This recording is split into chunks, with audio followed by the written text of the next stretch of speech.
Assalamualaikum warahmatullahi wabarakatuh. Selamat pagi, sahabat sehat TRSI Aisyah Raden dimanapun Anda berada. Salam sehat. Puji syukur kehadirat Allah Subhanahu wa Ta'ala. Pada pagi hari ini kita kembali berjumpa dalam bincang kesehatan yang live di Instagram RSIA Aisyah Raden hari Senin tanggal 23 Mei 2020. Bersama saya Agustin sebagai host. Pada pagi hari ini tema yang akan kita bincang adalah tentang perdarahan dalam kehamilan. Sahabat RSIA kembali hadir sebagai narasumber pada pagi hari ini. Beliau Dr. Usman Arifin, spesialis kebidanan dan kandungan. Beliau dokter tetap di RSIA Aisyah Klaten. Dan sebagai moderator pagi hari ini Ibu Dwi Astuti, ahli media kebidanan. Nah, sahabat RSIA, jangan lupa kami sampaikan kepada sahabat RSIA untuk menyampaikan live kita pada pagi hari ini di Instagram RSI Aisyah Klaten agar sahabat dan teman-teman yang lain bisa mendapatkan info-info tentang seputar perdarahan dalam kehamilan yang akan kita bahas.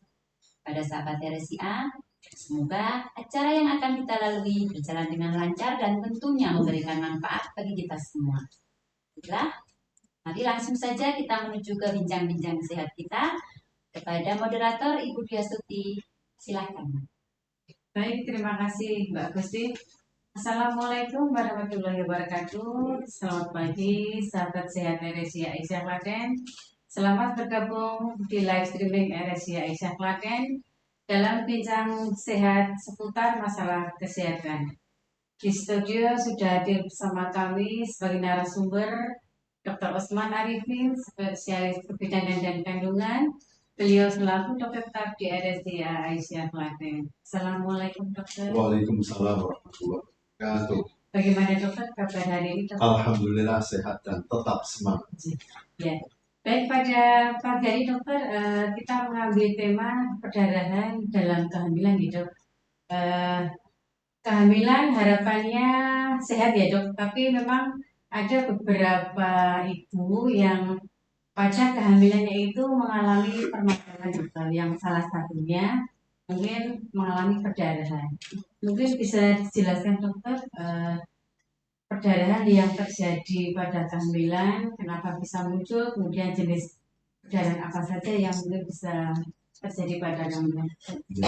Ya, jadi alhamdulillah ya kita panjatkan kepada Allah Subhanahu wa Ta'ala yang telah kita kesehatan dan kesempatan untuk berbagi pengetahuan yang kemudian bisa dimanfaatkan pada para sahabat sehat semua. Pada tema kali ini kita akan membahas tentang masalah perdarahan pada kehamilan. Jadi dalam kehidupan sehari-hari kadang kita jumpai seorang wanita yang hamil mengalami perdarahan, baik itu terjadi pada awal kehamilan maupun pertengahan ataupun akhir kehamilan. Pada prinsipnya, ketika seorang wanita itu hamil, seharusnya tidak terjadi perdarahan. Jadi kalau seorang wanita itu hamil terjadi perdarahan, pasti ada sesuatu. Ya, pasti ada sesuatu yang berupa gangguan atau hal-hal yang tidak normal. Kecuali perdarahan tersebut memang terjadi pada akhir kehamilan, di mana usia kehamilan itu sudah cukup ya untuk lahir. Nah, perdarahan itu bisa dianggap sebagai salah satu tanda persalinan. Namun di luar itu, setiap ada perdarahan itu merupakan suatu gangguan, ya, dan itu perlu kewaspadaan. Dan memang kewaspadaan ini harus diiringi dengan upaya untuk mencari upaya penanggulangan, yaitu pemeriksaan maupun tindak lanjut lebih lanjut ya ke dokter atau mungkin ke rumah sakit kalau memang perdarahan tersebut memang cukup mengkhawatirkan. Nah, perdarahan tersebut pada garis besarnya bisa kita bagi pada awal kehamilan dan pada pertengahan hingga akhir kehamilan. Dan ini nanti akan kita bahas lebih lanjut, ya, lebih detail tentang perdarahan tersebut.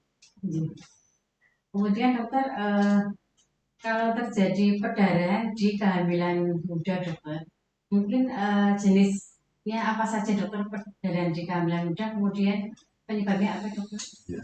Jadi baik, jadi memang untuk istilahnya itu memudahkan kita memahami perdarahan pada kehamilan kita bagi menjadi dua, yaitu pada kehamilan muda trimester 3 pertama dan mungkin awal-awal trimester kedua. Kemudian perdarahan yang pada kehamilan tua yaitu akhir trimester 2 dan trimester 3. Nah, sekarang akan kita kupas dulu perdarahan pada kehamilan muda yang terjadi pada trimester pertama dan awal trimester kedua. Jadi setiap hamil pada trimester pertama dan awal trimester kedua, bila terjadi perdarahan, pasti itu ada suatu gangguan. Gangguan tersebut berbagai macam ya. Jadi penyebab perdarahan tersebut. Ya. Cuma pada umumnya perdarahan ini akan mengarah pada gangguan pada kehamilan itu sendiri.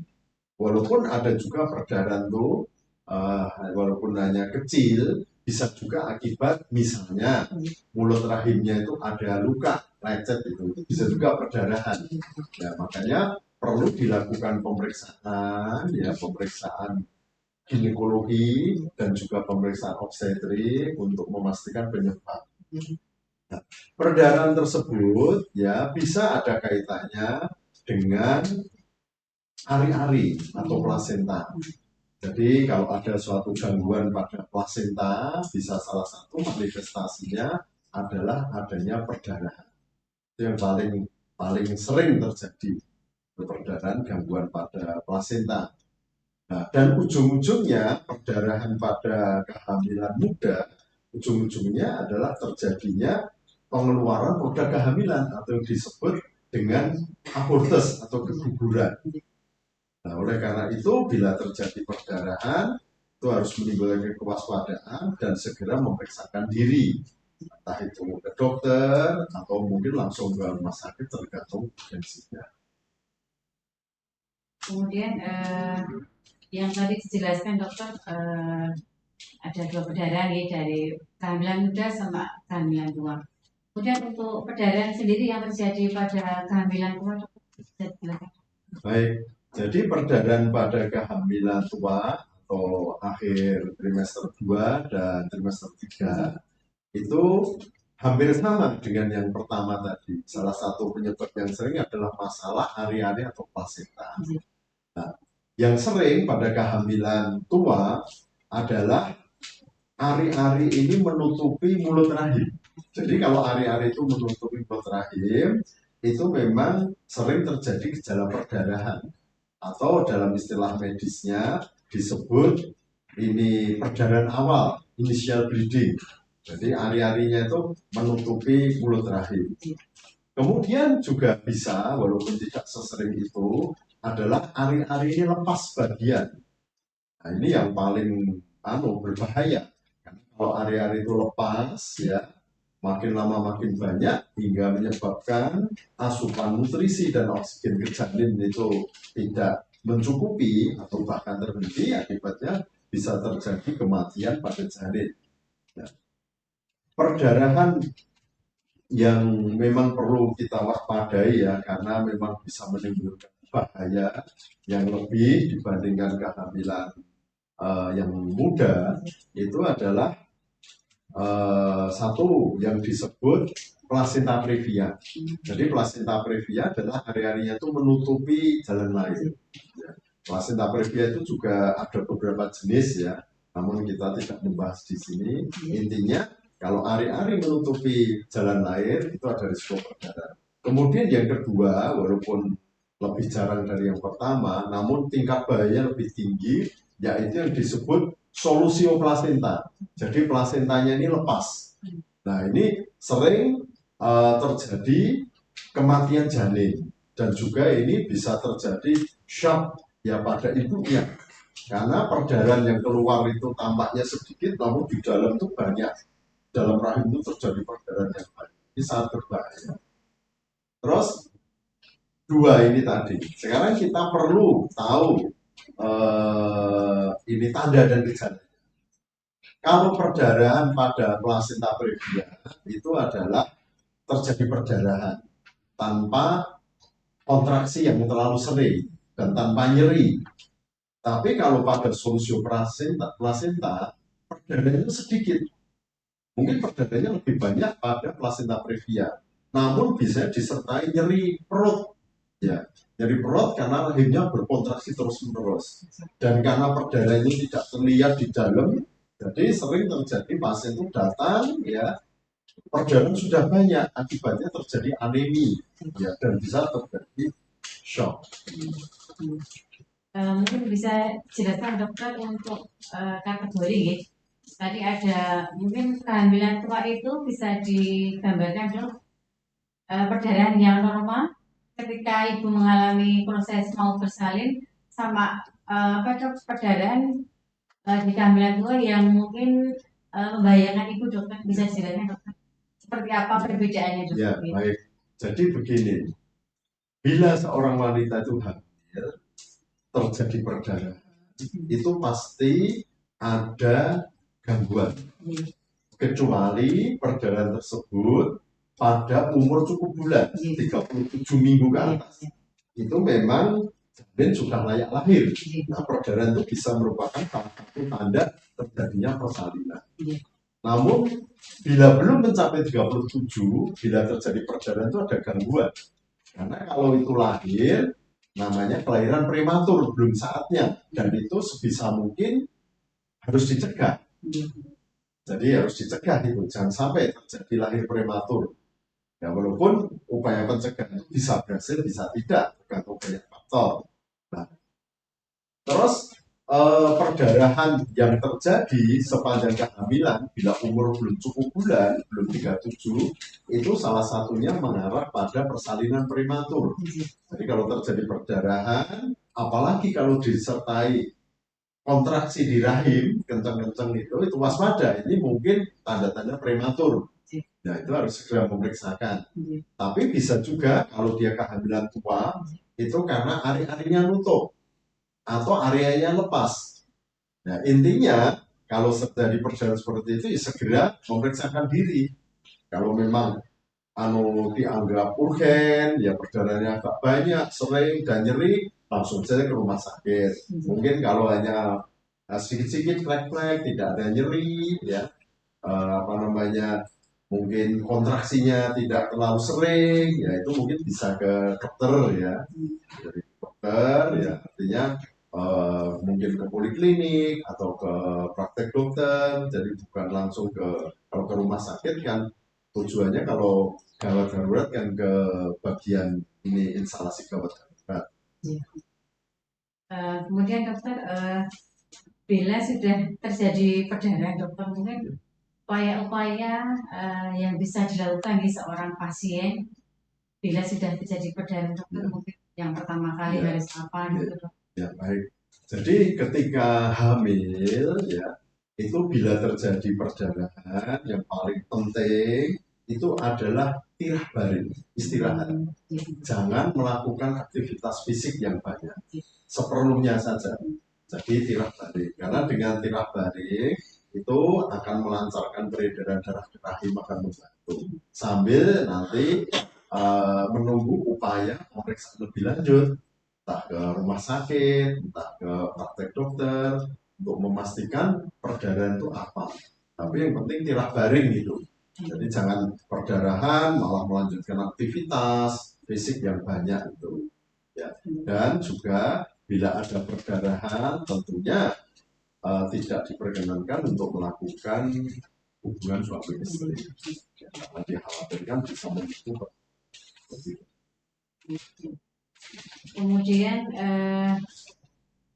kiat-kiat apa saja dokter yang mungkin bisa dilakukan agar kehamilan itu juga berjalan sehat, kemudian bisa terhindar dari masalah perdarahan dokter, mungkin apa yang bisa dilakukan? Baik. Jadi ketika seorang wanita hamil, tentunya harapannya adalah kehamilan ini bisa dilewati dengan sehat dan nanti diakhiri dengan persalinan, ya, sehat bayinya dan juga sehat ibunya. Tentunya itu perlu upaya, ya tidak bisa hanya kita melewati begitu saja. Upaya-upaya tersebut menyangkut yang pertama, bila seorang wanita hamil, tentunya harus memperbanyak, menambah istirahat. Bukan memperbanyak ya, karena tidak harus juga istirahat terus-menerus, tapi menambah istirahat. Ya, istirahat itu tentunya ya tidak mesti harus tiduran, tapi tidak melakukan aktivitas fisik ya yang banyak. Kemudian makanan, prinsipnya makanan ketika hamil itu harus lebih banyak dibanding sebelum hamil dan nilai gizinya ditingkatkan. Lalu melakukan pemeriksaan ya sesuai yang seharusnya. Pemeriksaan tersebut di fasilitas-fasilitas kesehatan ya dilakukan pemeriksaan secara awal untuk mengetahui kondisi kehamilan. Dan juga penting, andai kata dijumpai keadaan-keadaan yang mungkin merupakan tanda atau gejala kegawat daruratan, harus segera ke rumah sakit. Ya, jadi jangan berlambat-lambat ya, karena seperti tadi contoh peristiwa solusio plasenta atau ari-ari yang lepas itu kita berkejaran dengan waktu, karena sering harus diputuskan bahwa kehamilan ini harus dilahirkan walaupun mungkin belum saatnya, karena itu memang sesuatu yang sangat berbahaya dan bisa berakibat fatal. Baik dokter, sudah masuk beberapa pertanyaan dari sahabat data RSUD dokter. Pertanyaan pertama, apa yang harus dilakukan pada saat hamil, kemudian tiba-tiba ada flek dok? Ya, baik, jadi ketika hamil ada flek ya, flek ini dimaksud keluar darah dari liang kemaluan. Ini yang dilakukan, yang paling penting adalah tadi seperti saya jelaskan, istirahat, tirah baring, istirahat sambil menunggu untuk mencari pertolongan dengan memeriksakan. Jadi istirahat. Kemudian pertanyaan berikutnya, seberapa banyak perdarahan dalam kehamilan bila dikatakan sudah berbahaya dok? Ya, jadi sebenarnya kita bukan mengukur ini ya jumlah ya atau volume perdarahannya, karena ada perdarahan ketika hamil itu keluarnya sedikit namun bahayanya sangat besar. Seperti tadi solusio plasenta, ari-arinya lepas, itu biasanya perdarahannya sedikit, tapi kan kita melihat tanda dan gejala yang lain, jadi tidak mesti banyaknya ini. Tapi intinya kalau hamil itu ada perdarahan, pasti ada gangguan, harus segera memeriksakan diri sambil tirah baring dulu, istirahat, memeriksakan diri. Kemudian kapan harus periksa saat hamil bila terjadi perdarahan dok? Ya, kalau ini ya sesegera mungkin, makin cepat makin baik. Ya, tentunya lebih-lebih kalau perdarahannya ini aktif ya. Jadi perdarahan aktif itu maksudnya kalau hanya flek sekali, 2 kali atau tidak keluar, mungkin katalah bisa esoknya. Ya. Tapi kalau perdarahan ini aktif ya saat itu juga. Ya, apalagi disertai nyeri perut bagian bawah atau rahimnya itu berkontraksi, itu harus sesegera mungkin itu. Kemudian pertanyaan berikutnya, bila kondisi hamil dan pernah mengalami flek kemudian berhenti, kapan dok aman untuk berhubungan suami istri dok? Ya, baik, ini memang sering ditanyakan ya, ya. Jadi masalah hubungan suami istri ketika hamil, prinsipnya bila hamil itu tidak ada gangguan, ya, tidak ada kelainan, ya, ada gangguan itu hubungan suami istri boleh. Namun memang tidak ada pedoman boleh itu berapa kali, ya. Terus kapan dilakukan? Prinsipnya boleh. Namun barangkali hanya untuk ini aja ya, gambaran secara umum ya, bahwa ketika terjadi kehamilan awal itu tidak serta-merta terbentuk plasenta atau ari-ari.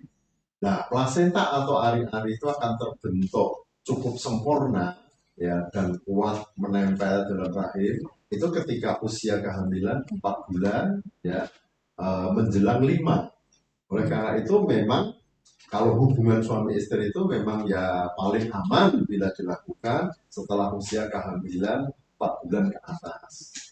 Namun kalau hamil ini memang ada perdarahan, ya harus berhenti, jangan melakukan. Lebih-lebih kalau ada air itu banyak keluar, itu tidak boleh sama sekali. Ya, karena itu bisa membahayakan kehamilan. Dan pertanyaan berikutnya, pada kehamilan muda dengan perdarahan, berapa lama dan bagaimanakah cara betes yang disarankan, Dok? Ya, baik. Jadi tirah baring yang disarankan ya ketika terjadi perdarahan itu secara garis besar kurang lebih 3 hari bebas perdarahan. Jadi bila 3 hari bebas perdarahan boleh melakukan aktivitas kembali. Jadi 3 hari bed rest bebas perdarahan. Dan pertanyaan berikutnya, untuk kasus keguguran, apakah keguguran itu harus dikuret, Dok? Baik, jadi kalau ada kasus keguguran sebaiknya memang memeriksakan diri ke dokter ya, karena keguguran itu harus diperiksa, ditentukan apakah keguguran ini sudah lengkap, jadi produk kehamilannya itu sudah keluar semua, apakah masih ada yang tersisa di dalam.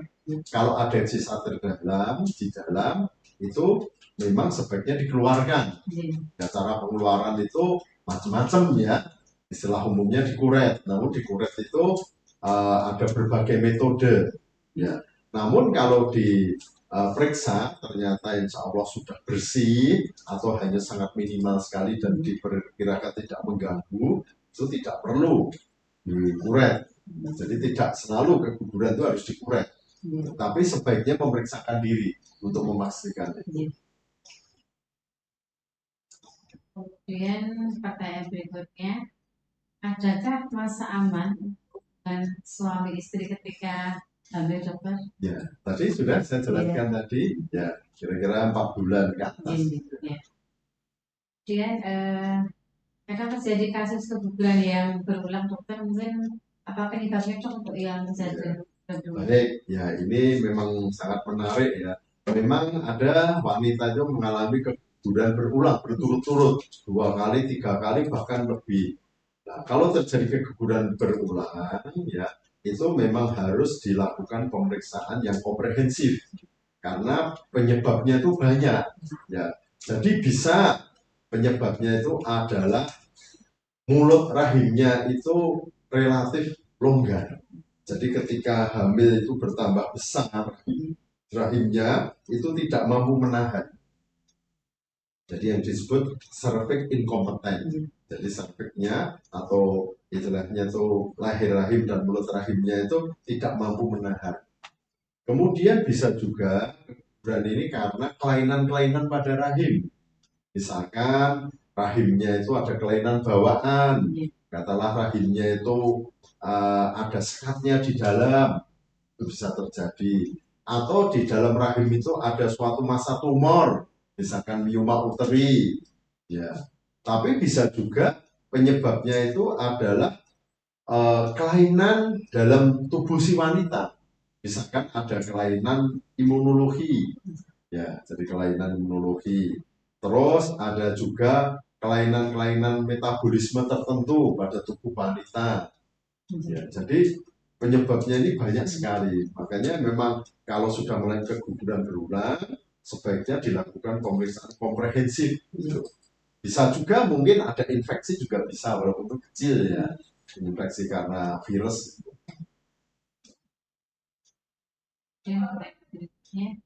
Apakah penyebab terlepasnya ari-ari pada kehamilan tua?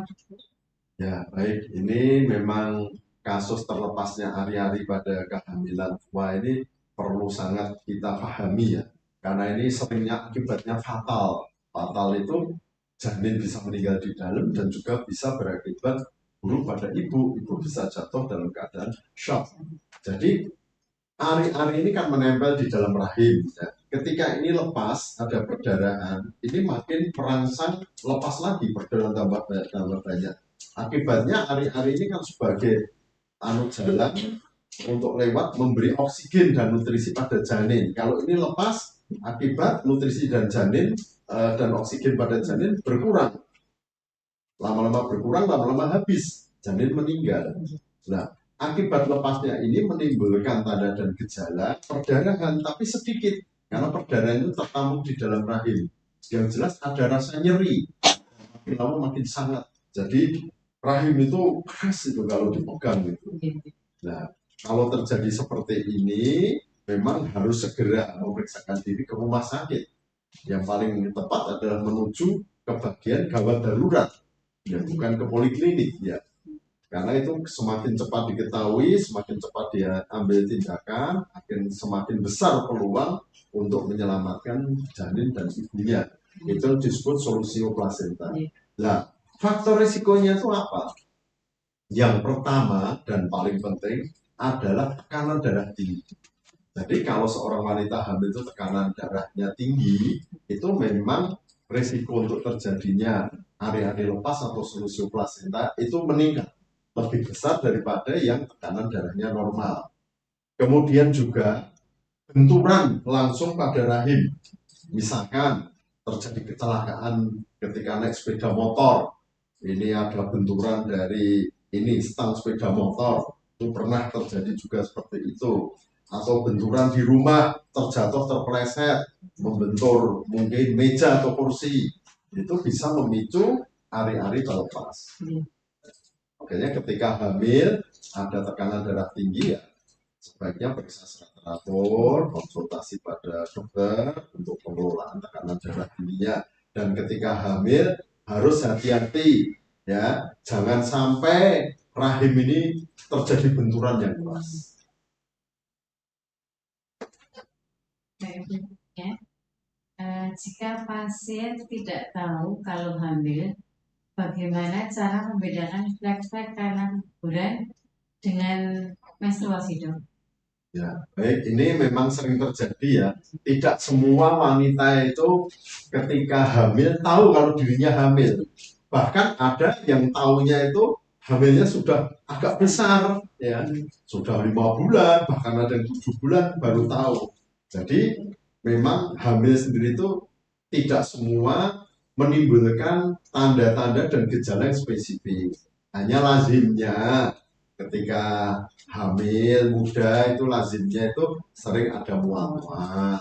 Nah, kalau ada seorang wanita ya mual-mual ya itu patut salah satu dicurigai penyebab itu kehamilan. Ya, memeriksakan diri atau mungkin untuk awal diperiksa sendiri dengan melakukan tes sendiri.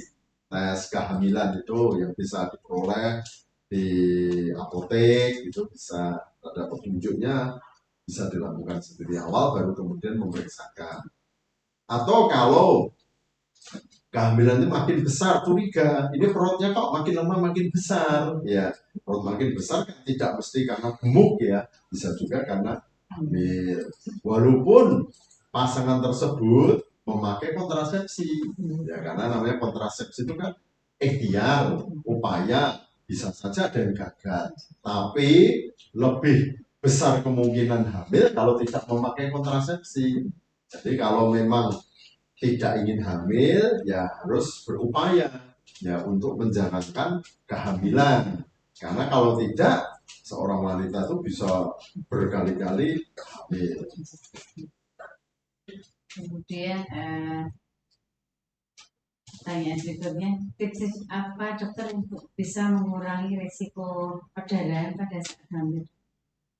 Ya, jadi yang pertama, jadi ketika kita tahu hamil, sebaiknya memeriksakan diri. Ya, sekarang sudah ada sarana alat canggih, yaitu ultrasonografi, itu bisa untuk mengetahui letak plasenta atau letak hari-hari, kemudian posisi janin, cairan ketubannya bagaimana, volumenya, dan lain-lain. Jadi semakin awal diketahui akan semakin baik. Ya. Kemudian kalau hari-harinya itu jalan air, ya tentunya disarankan bukan dilarang untuk melakukan hubungan suami istri, tapi harus lebih hati-hati ya karena hari-harinya dibawa. Ya. Kemudian juga melakukan istirahat yang cukup, ya jangan melakukan aktivitas fisik yang berat, ya. Jadi sering ditanyakan, boleh tidak seorang wanita hamil itu olahraga? Boleh, tapi ya jangan olahraga yang bebannya terlalu berat, ya olahraga high impact itu jangan, ya. Jadi olahraga sekedar untuk olahraga ini adalah untuk memelihara stamina, ya, terutama olahraga yang punya nilai aerobik, ya. Tapi tentunya cara melakukannya juga berbeda bila tidak hamil, ya. Dan juga seorang wanita hamil perlu melakukan olahraga yang untuk menguatkan otot, ya baik itu otot pinggang, pinggul, kaki dan juga tangan, ya sebagai persiapan menuju ke persalinan. Berarti sepeda itu anu dok. Sekarang kan model bos-bos itu dok. Iya. Berarti nggak disarankan ya dok.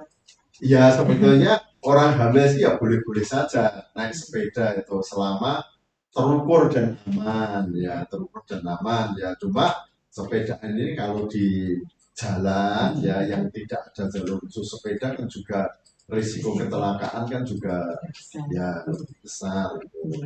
Ya olahraga paling praktis dan mudah adalah walking atau jalan-jalan itu olahraga yang paling praktis dan mudah. Nah, mau senam hamil juga baik. Senam hamil itu terutama untuk melatih ini kekuatan otot-otot, ya otot paha, otot pinggang, pinggul, ya karena ini akan berguna ketika persalinan. Pertanyaan berikutnya, apakah benar proses penempelan plasenta ke rahim kadang bisa menyebabkan keluar flek atau perdarahan ringan dokter? Mungkin mau dijelaskan prosesnya dok. Ya. Kenapa kadang ada flek ketika ada? Jadi ketika sperma dan ovum, ya atau benih laki-laki dan benih wanita ini bertemu, ya terjadi pembuahan. Hasil pembuahan ini kemudian berjalan menuju ke dalam rongga rahim. Nah, setelah sampai di rongga rahim, hasil pembuahan ini yang disebut ini mudigah, ya ini akan menempel. Nah, menempel ini akan memang menyebabkan perdarahan ringan. Ya biasanya hanya sekali aja dan sedikit dan tanpa disertai nyeri-nyeri. Ya, jadi biasanya wanita hanya sekali flek gitu. Itu bisa. Warnanya ya darah kan tentunya merah warnanya. Ya. Lendir berupa darah atau lendir itu tidak? Ya tanpa lendir ya. Biasanya kalau masalah lendir sih tergantung juga karena yang kemaluan kan selalu mengeluarkan lendir, kalau lendirnya banyak kan dicampur. Tapi tanpa disertai nyeri-nyeri dan hanya sedikit saja. Tidak selalu tampak perdarahan tersebut karena saking sedikitnya kadang tidak sampai keluar. Berarti nggak sampai beberapa hari dok? Oh tidak, hanya sekali saja ya, namanya perdarahan ketika nidasi penempelan ini. Jadi mudigah yang terbentuk itu menempel.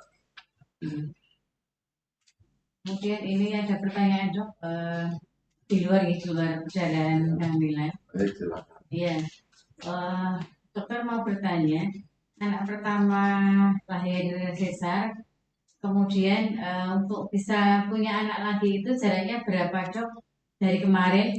Karena kebetulan pasien sebagai arsitek KBI dok. Ya baik, jadi yang jarak dianjurkan ya untuk kehamilan baik lahirnya itu per vaginam atau lewat bawah maupun lewat atas atau seksio cesaria, itu jarak kehamilan yang ideal itu adalah paling tidak 2 tahun.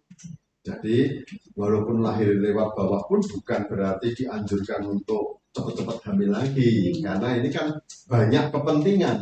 Jadi bukan kepentingannya itu terus mendapat anak lagi, tidak. Tapi anak yang diasuh ini kan punya hak untuk mendapatkan asuhan yang paripurna dari ibu.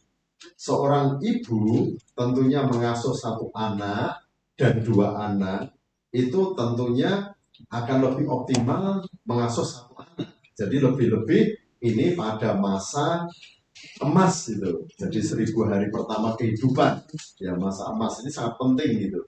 Makanya ada upaya untuk melakukan penjarakan kehamilan. Ya salah satunya dengan metode keluarga berencana. Ya keluarga berencana itu bukan berarti harus pakai alat, tidak. Bisa juga melakukan sendiri juga bisa. Ya. Jadi intinya diberi jarak. Ya. Kalau tidak ada upaya itu, ada risiko, bahasa Jawanya itu kesundulan, jadi risiko hamil yang terlalu cepat.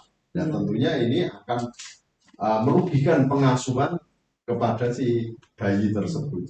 Harusnya dia bisa menyusu secara paripurna, ya menyusu 6 bulan hanya menyusui saja, kemudian menyusu sampai 2 tahun. Nah, sudah ibunya hamil, ya kemudian lahir adiknya, ya adiknya kemudian lebih berat, jadi dia tidak mendapatkan yang ideal. Pertanyaan berikutnya, bagaimana cara mengetahui rahim itu bersih dok setelah hiburan? Ya, jadi salah satu tanda rahim itu setelah keguguran itu bersih, ya bersih itu maksudnya sudah tidak ada sisa-sisa yang relatif banyak, adalah tidak adanya perdarahan. Namun sekarang ini ada sarana alat ultrasonografi, itu akan lebih pasti. Jadi ya sebaiknya tetap memeriksakan, karena dengan alat ultrasonografi itu diperiksakan kelihatan apakah masih ada sisa jaringan atau tidak. Bila masih ada sisa jaringan dan sisa jaringan ini dianggap nanti mengganggu, sebaiknya dibersihkan. Salah satunya dengan cara kuret, walaupun ada beberapa metode. Ya, pertanyaan berikutnya, berapa lama darah yang keluar saat keguguran? Jadi kalau keguguran ini keluar sempurna, itu dalam beberapa hari itu akan berhenti. Jadi masa nifasnya itu akan cepat selesai. Namun kalau ada sisa, ya ada sisa, itu bisa lama, bisa hitungan minggu bahkan bulan. Oleh karena itu kalau keguguran ya sebaiknya memeriksakan diri supaya dipastikan masih ada sisa tidak. Karena itu kan sisa produk kehamilan itu kan jaringan yang mati. Jadi ada risiko perdarahan, risiko infeksi. Kalau terjadi infeksi di dalam rahim, itu risikonya kan infeksi ini bisa menjalar. Katakanlah misalkan menjalar ke saluran telur. Akibatnya bisa saluran telur tersebut mengalami infeksi, bisa buntu. Nah, ini berbahaya. Kalau buntu kan tidak bisa dilewati sperma atau telur. Jadi pasangan tersebut setelah hamil pertama bisa untuk sulit hamil berikutnya. Kemudian pertanyaan berikutnya ini di luar Ya. kasus darah ya. Dia hamil dengan myoma subserosa fundus, apakah bisa melahirkan secara normal? Ya, prinsip seorang wanita, prinsip dulu ya, sebaik-baiknya melahirkan itu adalah persalinan normal atau disebut persalinan spontan lewat bawah. Sebaik-baiknya. Seksio cesaria itu dilakukan sebagai upaya untuk menyelamatkan bayi dan ibunya. Jadi memang harus ada indikasinya kenapa harus diseksio. Tapi prinsip sebaik-baiknya melahirkan itu lewat bawah. Kemudian kalau seorang wanita di dalam rahimnya itu ada tumor, ya misalkan jenis tumornya itu mioma, ya mioma itu adalah tumor dari otot rahim. Bisa dia subserosa, bisa dia itu intramural, ya jadi di dalam otot, bisa juga submukosa, ya prinsipnya miom dimanapun itu tetap bisa hamil dan melahirkan normal. Jadi tidak harus cepat-cepat dioperasi. Andai kata operasi itu ada pertimbangan tersendiri. Ya. Kemudian juga tumor, ini saya tambahkan sekalian ya, tumor pada indung telur yang disebut kista. Seorang wanita dengan kista itu juga bisa hamil dan bisa melahirkan normal. Jadi tidak harus seorang wanita dengan mioma dan kista itu harus melahirkan dengan cara seksual sesaria, tidak. Bisa juga lahir normal. Banyak terjadi yang bisa lahir normal dan bisa hamil. Ya, oleh karena itu seorang wanita yang ada kista dan miom itu tidak harus cepat-cepat dioperasi. Perlu pertimbangan-pertimbangan yang lebih cermat. Apakah ini benar-benar perlu tidak? Ataukah cukup pengamatan dulu? Kemudian pertanyaan dokter, apakah keguguran itu bisa keluar sendiri, Dok? Ya, benar. Kadang-kadang proses keguguran itu bisa keluar sendiri dan bisa keluar lengkap gitu. Jadi namanya abortus completus. Jadi kegugurannya itu sudah keluar lengkap sempurna. Jadi tidak usah dibersihkan gitu. Ya, tidak harus dikuret. Tapi sebaiknya memang memeriksakan ya untuk memastikan itu. Karena kan tidak bisa diri sendiri memastikan. Dan kemudian dokter, ini pertanyaan di luar perjalanan lagi dokter. Bertanya, kalau anak pertama prematur dan mengalami preeklamsia, Dok, apakah kalau hamil lagi itu akan mengalami kejadian preeklamsia lagi, Dok? Ya, jadi begini, seorang wanita yang pernah melahirkan prematur dan preeklamsia atau salah satu, itu kalau hamil lagi memang risikonya lebih besar untuk mengalami hal yang sama dibanding dengan wanita yang belum mengalami. Oleh karena itu perlu upaya-upaya pencegahan. Ya, seperti pencegahan preeklamsia itu sekarang bisa dilakukan dengan beberapa jenis obat. Jadi ketika hamil awal itu sudah mengkonsumsi obat tersebut untuk mengurangi risiko. Kalau prematur ya dengan upaya-upaya. Ya, prematurnya itu pemicunya apa? Misalkan infeksi harus menjaga jangan infeksi. Ya, pemicunya itu aktivitas fisik terlalu berat ya harus banyak istirahat. Kalau pemicunya itu adalah ini mulut rahim yang longgar ya harus ada upaya bisa dilakukan pengikatan mulut rahim.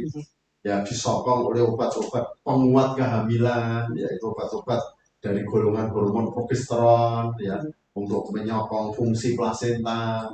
Jadi upaya-upaya itu sebenarnya bisa dilakukan.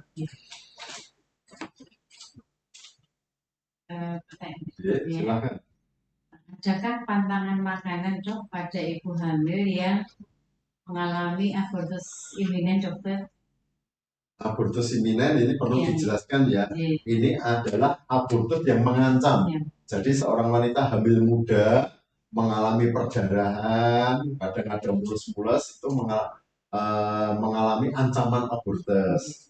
Nah, kalau masalah makanan sih sebetulnya prinsip semua makanan yang sehat itu boleh-boleh saja. Tidak ada makanan yang khusus kemudian berpengaruh seorang wanita itu terus mudah terjadi keguguran itu tidak.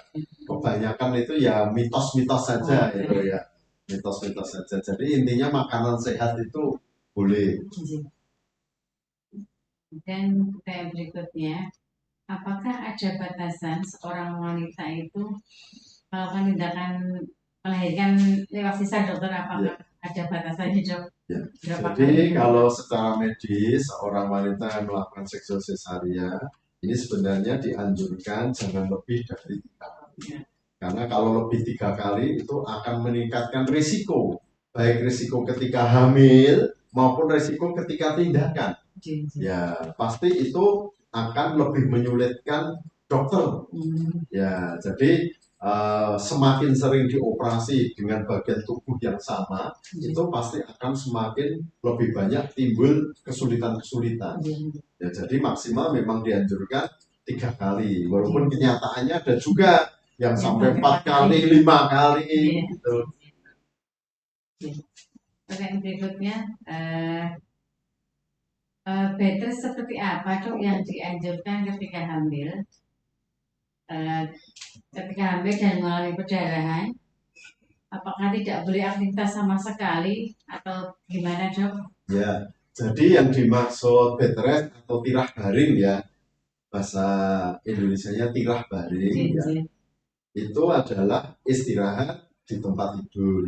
Jadi diperbanyak berbaring di tempat tidur. Tapi bukan berarti harus dibaring di tempat tidur terus-menerus. Boleh juga dia pergi ke kamar mandi untuk mandi, kemudian buang air kecil, buang air besar, kemudian dia bangun dari tempat tidur untuk makan, boleh-boleh saja. Cuma maksudnya itu jangan melakukan aktivitas sehari-hari. Ya, jadi misalkan ini apa namanya mencuci pakaian, nyetrika, nyapu, apalagi kalau sudah dianjurkan untuk tirah baring, kok dia masih pergi ke pasar atau jalan-jalan, nah itu kurang tepat. Kemudian pertanyaan Monggo, berikutnya, silakan. apakah jika pernah melahirkan prematur itu akan terulang kembali melahirkan prematur, dan bagaimana, Dok, caranya agar tidak terjadi kehamilan kelahiran prematur lagi? Ya, tadi saya sudah kita singgung ya bahwa pernah melahirkan prematur, risiko untuk prematur lebih besar. Upaya-upayanya ya tentunya kita akan menganalisa kira-kira penyebabnya prematur itu apa. Jadi dicari penyebabnya dan dilakukan upaya pencegahan.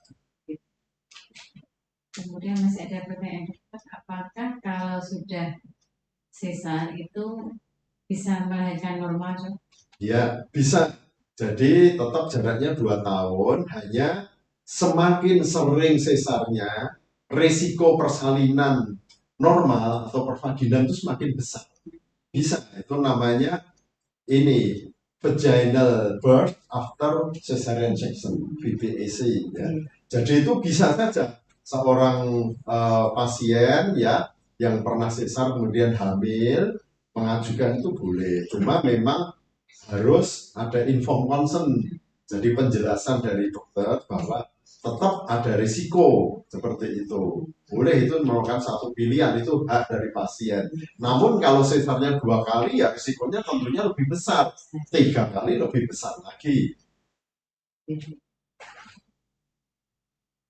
Berikutnya, bagaimana tips sehat menjalani kehamilan trimester pertama? Ya, jadi sama seperti sepanjang kehamilan ya, bukan hanya trimester pertama ya. Tentunya satu, ketika seorang itu hamil harus cukup istirahat. Jadi jam istirahatnya ditambah, jumlah istirahatnya, kualitas istirahatnya ditingkatkan. Jadi maksudnya kualitas tuh gini, istirahat itu bukan hanya berbaring, tapi berbaring kok ini nonton TV terus gitu ya kan, bisa istirahat gitu. Ya kualitas ditingkatkan. Lalu makanan ditingkatkan, baik kualitas maupun kuantitasnya. Jadi kuantitas itu jumlahnya memang kalau hamil itu agak meningkat sedikit, kualitas makanan ditingkatkan, baik proteinnya, kemudian sumber-sumber vitamin dan mineral, dan kalau perlu ya bisa menambah suplemen ya yang diperlukan seperti zat besi, kalsium, dan juga seorang wanita hamil juga dianjurkan menambah konsumsi sumber kalsium yang paling banyak kan dari susu, namun tentunya ya tidak berlebihan. Ya. Kemudian juga terutama ketika hamil muda, boleh melakukan hubungan suami istri, tapi tentunya harus lebih hati-hati. Namun kalau ada gangguan perdarahan atau mungkin riwayat pernah keguguran, ya itu harus lebih hati-hati lagi.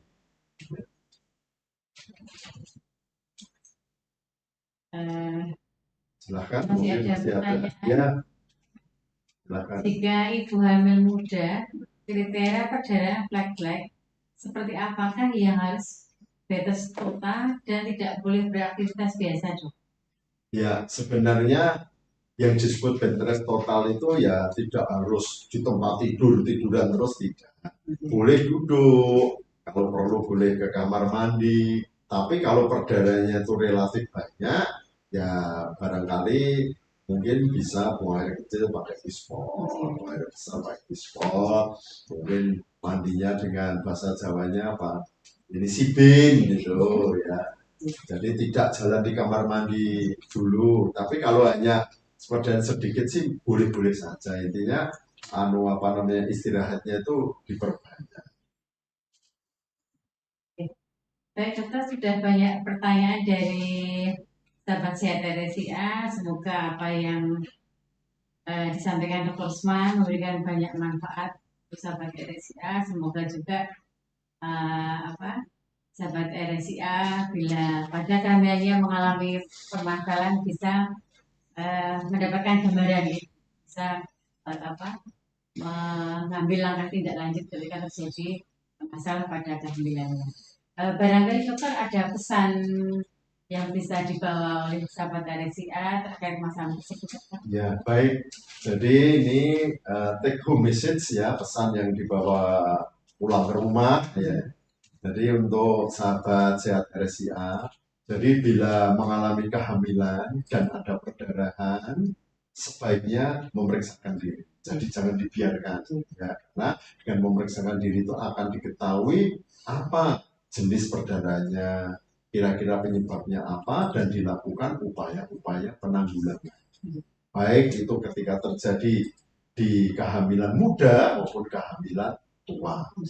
Baik itu mudah-mudahan bisa bermanfaat dan bisa untuk membantu sahabat sehat RSIA ketika hamil bisa sehat hingga melahirkan sehat ibu dan bayi. Baik. Baik, terima kasih dokter atas waktunya pada pagi hari ini. Sebelum kita akhiri, sahabat bincang RSIA, semoga apa yang disampaikan Dr. Usman Arifin memberikan banyak manfaat. Mohon maaf kalau ada salahnya. Terima kasih. Akhir salam. Wassalamualaikum warahmatullahi wabarakatuh. Waalaikumsalam. Waktu saya kembalikan kepada Mbak Gusti. Terima kasih kepada Ibu Dwi Astri yang telah memandu acara bincang-bincang kita pada pagi hari ini. Dan terima kasih tentunya kepada Dr. Usman Arifin, spesialis kebidanan dan kandungan, yang telah mengupas tuntas tentang perdarahan dalam kehamilan pagi hari ini. Nah, untuk tadi salah satunya tips kesehatan yang disampaikan beliau adalah menjaga kehamilan biar tetap sehat. Sahabat RSIA, silahkan sahabat RSIA bisa datang periksa ke kita di RSIA Isya Klaten karena kita mempunyai fasilitas USG 4 dimensi yang bisa untuk mendeteksi dan mengetahui adanya kelainan-kelainan ataupun kewaspadaan yang harus dan perlu diwaspadai selama kehamilan yang dialami oleh ibu hamil. Dan kepada sahabat RSIA, kami sampaikan lagi bahwa acara bincang-bincang kesehatan kita insya Allah akan selalu hadir setiap bulan pada pekan ketiga di hari Senin pukul 9, tentunya di live Instagram RSIA Isya Klaten. Kepada sahabat RSIA, bagikan dan follow Instagram kita. Kepada yang mungkin belum tahu, informasikan biar semua bisa ikut mendapatkan ilmu pada program kita. Dan untuk acara live kita pada pagi hari ini tentunya akan kita bagikan di YouTube RSIA Isya Klaten, di Facebook RSIA Isya Klaten. Jadi jangan lupa untuk like, komen, share, dan subscribe di media-media sosial RSIA Isya Klaten. Baiklah, sahabat RSIA, mungkin perjumpaan kita pada pagi hari ini cukup sampai di sini. Semoga acara kita di Bincang Kesehatan akan memberikan manfaat dan selalu akan kita hadirkan insya Allah terupdate ilmu-ilmu masalah kesehatan khususnya di bidanan. Baiklah, untuk sahabat RSIA, mohon maaf jika dalam temuan kita pada pagi hari ini ada kekurangan dalam penyajian kita. Semoga kita akan bertemu lagi dalam keadaan sehat. Salam sehat selalu buat kita semua. Dari Taufik wal Hidayah. Wassalamualaikum warahmatullahi wabarakatuh.